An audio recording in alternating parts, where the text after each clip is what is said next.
Eat doggies, bowling. Oops, no bowling, no ammo. That round didn't go off, yeah, with the first. That's the cool thing about a revolver. Second time around, it went off. Some of that ammo's been in the barn all summer. Yeah, Hickok 45 here with the Revelation Model 99, okay? Was thinking about doing a chapter 2 with this fine revolver. Got looking around, I don't think we ever did a first video isolating just this firearm. It's been out from time to time. So I thought I'd looked it up, a little more history, and give you maybe a little more information about this firearm, and just show it to you, okay? You've seen it in some collaborations with other firearms maybe, but this is the Revelation Model 99. You probably have seen one of these at a gun show, or the High Standard, which is the same firearm. These were made by High Standard for Western Auto, and that was kind of the Western Auto name, the Revelation, okay? And this is, we always encourage you to go back and look at the older videos. Hopefully most of you have seen all 1,350 or 60, whatever it is now. But many of you, I safely can assume probably most of you, maybe haven't seen this revolver yet. And I won't try to rehash everything, but this was the first handgun that I ever fired. It was a gift from my mother to my father in 1960 for Christmas, okay? And I remember shopping at Western Auto quite often with Dad, Mom and Dad, and seeing the guns there, rifles and handguns hanging on behind a glass case there. Didn't have like hundreds, it wasn't a gun shop, but the Western Auto was kind of an auto parts store, I think kind of a hardware store. They're still around, actually. I don't know how much they've changed. There aren't as many of them, but it's Western Auto. I think there's one in Clarksville, Tennessee, not that far from me. Or at least there has been. I don't know if it's still there or not, but up until very recently. But yeah, they would sell guns. Most guns were probably sold through hardware stores up until, I don't know, what would you say, the 50s or 60s or 70s, when gun shops became more common, and sporting goods stores, that sort of thing. And which speaks to what a firearm is. It's just it's something that almost anybody would purchase, another shotgun or a rifle. They wanted a handgun, or they're at the hardware store buying other tools, and they might just buy a pistol or a rifle or a shotgun. So these were available at Western Auto. And before I go too far, let me load it again. And then again, I do make a mistake sometimes, leave it, some of it. I try not to leave very much, like in the barn or the shed. 22 ammo doesn't do well in the weather, if you haven't noticed that. I remember having some years ago that I just kept in the barn and got it out one day, and about half of it wouldn't fire. So 22 ammo is kind of disposable almost. So anyway, let's shoot this thing a couple more times. Oh, let's shoot the paper target here. Revelation Model 99. It's written right on there, isn't it? Oh. Remind myself where to hold this thing. I think the sights are pretty much on. Yeah. Sights aren't too bad. Not too bad a shape. Double action or single, whichever you prefer. If you prefer a bowling pin, over a 2-liter. Okay, and it's not a bad gun. You'd think I would know where to hold by now. I kind of do. It's as I've told before, I fired this thing for the first time, you know, in 1961, and I used to walk around the farm. We had bought a farm, 50 acres out in Grant County, Kentucky, in 1960, and that's when Dad decided he wanted a handgun. He didn't have a handgun until then. Had a rifle or two, different things. But so Mom got him this for Christmas, and of course we got to shoot it. And then we were living on the farm. It was the early 60s, and so when I was 11, 12, I could walk around with this thing and shoot it. 50 acres. How's that for paradise? So I actually had a little bit of that same paradise you see in the videos when I was 11 or 12 years old, and that's what ruined me. Right? I was just telling John, we were talking about before the video, I remember shooting this. There was an old pond there when we bought that place. It was dried up, and there was an old car in it, probably something from the 30s or something, 40s, I don't know, don't remember. And you know, the sides of it and everything were intact. It wasn't all rusted away or anything. And I remember just drilling that thing with this gun, you know, in 1961, 62, whenever it was, and thought that was so cool to be able to shoot the side of a car with a pistol. You know, how many people ever get to do that, much less when you're 11 or 12 years old. So that's where I got addicted. You can about imagine, right? So, so this is pretty cool. Western Auto hardware store. Just amazing that guns were available in so many places, and that's the original holster. That I don't know if it came with it or like mom or dad picked that out right away. I don't remember. I did read that some of the high standards came with a holster, and maybe some of you know more about it. I've got dad written on that, 1960, got the date, but so I'm not even sure what kind. It's got a number 2018 looks like. Doesn't have a maker on it that I can make it. It's not exact, you know, exotic quality holster, but it's made pretty well. So that's part of, this has been a part of my, this gun's been a part of my life, you know, for a long time, since 1960. And it's been pretty cool to have it, so, and be able to shoot it. And it's not a Smith & Wesson, as I think said in another video, but you know, and it's got an aluminum alloy frame, but it's not bad. Yeah, I've always liked it. From the get-go, I liked it because it would hold, guess what? Let's shoot some of these 9 rounds of ammo. And that's pretty cool. I've always liked 22 revolvers that were high capacity. So, you know, because most of your 22 caliber semi-automatic pistols just hold 10 round magazines. So you've got essentially the same thing here. It's -1. It's pretty neat. And then if you have a misfire, plus you don't have the hang-up problems that you get with the old dirty 22 ammo. It just causes hang-ups before long, you know, if you're shooting that. Yeehaw! Wonder where the hole in the gong. I'll cock it and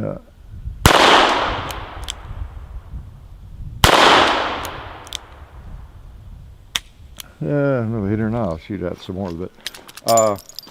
But you know, a 9 or 10 round 22 is just really cool. So this is kind of the poor man's version of the well, the newer model, what, 617 Smith & Wesson holds 9 or 10 rounds. But this is just an old Revelation high standard. I think it was the Sentinel was the model from High Standard, and High Standard sold them. And you probably see more of those at gun shows than you'll see a Revelation. You'll see the Sentinel, and it'll be this gun though. In different models, the 101, the 102, 103. I think this is a Sentinel 102 from best I can tell from what I read, because the 101 I read didn't even have a spring on the ejector. This one does, you know. And then the 104 said it had a 2-piece grip. This has a 1-piece, so I think it's a 102 or a 103. And so, but made by High Standard. And you know, it's got Western Auto Supply Company on the side there. HS 160 00 22 caliber. And it doesn't appear, or it doesn't strike you or feel like a piece of junk. That's the thing about it. And you know, Dad was not a gun guy like I am or John is, that sort of thing, but he liked firearms and always had a few. And so this to him was just fine. He wasn't thinking, well, I can't afford a Smith & Wesson, so I'll get this. He probably couldn't even have told you if Smith & Wesson made this gun. He wasn't into it that much, you know, at the time. And this seemed fine. So I think he picked it out probably, and his mom went and picked it up for him. And I remember him sitting in the chair and opening that thing up, kind of an orangish chair, and where he was sitting and when he opened it up on that Christmas morning. So it was a long time ago. And it's cool to have a gun. And a gun like this, of course, is invaluable. You know, it doesn't matter what it's worth as a firearm. It's totally irrelevant, right? Because you get sentimental value attached to some firearms. And this is neat. I did a little more reading and found out it was designed by a guy named Harry Seafried with High Standard, who later worked at a pretty sharp guy. And I wasn't familiar with him, but he later worked at Winchester even with Carbine Williams, and he worked at Ruger and was kind of a sidekick apparently to Bill Ruger, and was very instrumental in the designs of some key guns they made. I think of the Security 6, the Red Hawk, the 44 Magnum carbine, and he designed, from what I read, the rotary magazine for the 1022. So a pretty sharp guy, and that's usually what you find out when you encounter a well-made firearm, even though it's not an expensive firearm and it's alloy and everything. Just like with John Browning, you know, I mean, is there any firearm he designed that isn't really intelligently designed? Yeah. So anyway, for what it is, it's a pretty cool gun, and I want to give you a little bit of the history of it, personal and otherwise. You may see one at a I don't know, a gun show or somewhere, a gun shop, and they kind of like it, and you know, just it is different. You don't see a lot of them, but you do see them. Yeah, Mr. Cowboy. And of course, Dad has been gone for a long time now, but he shot on this range with this firearm too. He shot it right here, just as he did my 44 Magnum and a few other firearms. There we go. I was holding a little too high before, I think. Yeah, cool. What else here needs to be shot? Well, this guy right in my face. What's he still doing there? And a bowling pin still standing. Yeah.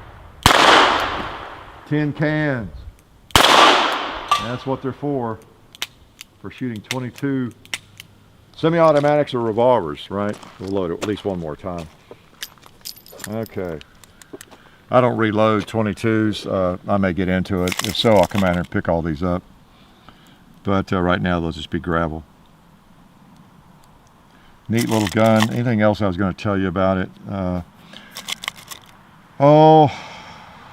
It does harken back, again, to a time when hardware stores, you know, had firearms and displays almost every. In fact, my Model 29, the 8 3/8 that I have had now for 42 years, I bought it in a hardware store. It was at a gun show, but it was a hardware store, Carter Hardware, here in Nashville, set up at that gun show. And when it was a 3-day, 5-day waiting period back then, and I had to go to that hardware store to actually do the paperwork or to finish it up and to get it later. You know, it's kind of interesting. So, yeah, Western Auto, a store that I visited with my parents many times up in northern Kentucky. In fact, later on in 1980, and so I knew those people that worked there. In 1980, it was robbed, and someone went in and a couple of lowlifes, and they cased the joint a couple times. They went in there, and they got the owner, who was a friend of Mom and Dad's, and his sidekick that we all liked a lot, a great guy, really nice fella. Took him to the back room, shot them both in the back of the head, and robbed the place, stole guns, everything. Fortunately, the owner, who's a friend of Mom and Dad's, he survived it. Shot him in the neck, point blank, with a 22, and it just hit soft tissue or something, so he miraculously survived that. You know, but anyway, that very same shop where we bought this firearm. Let's take a shot at that cinder block. I'm sure it'll just explode. Yeah, knocked it over. I see a couple of 12 ounces left.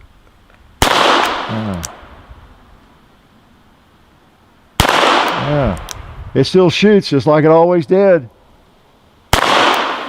Actually, it probably shoots a little bit better than it used to. I don't know that I was very good with a handgun back in 1960, 65. I'm going to hit a buffalo. No, I know what I'll try to pick off. I don't know if I can. That little buffalo above the buffalo. I'll at least scare him.